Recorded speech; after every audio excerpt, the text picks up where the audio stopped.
pediatrlar kal rangi orqali ko'p narsani bilishadi. Agar siz ham bilishni xohlasangiz, videoni oxirida kerakli ma'lumotlarni berib o'taman. Oxirigacha ko'ramiz.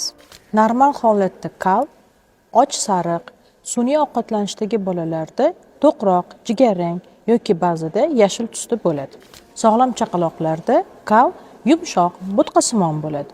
Agar kal oq tusda kelsa, bu jigar yoki o't yo'llaridagi muammo. Kalda qon yoki kalni qora rangda kelishi ichakdan qon ketishda. Kalni ko'pikli kelishi bu infeksion kasalliklar yoki kuchli fermentatsiya. Kalning suyuq kelishi esa bu infeksion kasalliklar yoki laktoza yetishmovchiligi tufayli bo'lishi mumkin.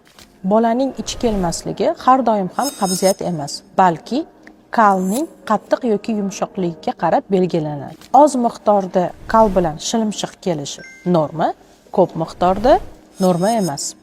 Kaldagi shilliq bu infeksion kasallik yoki sigir sutiga bo'lgan allergiyadan bo'lishi mumkin. Kal. Bolada yashil kalni yashil bo'lishi. Bolada kalni yashil bo'lishi bu sun'iy ovqatlanishda yoki bo'lmasa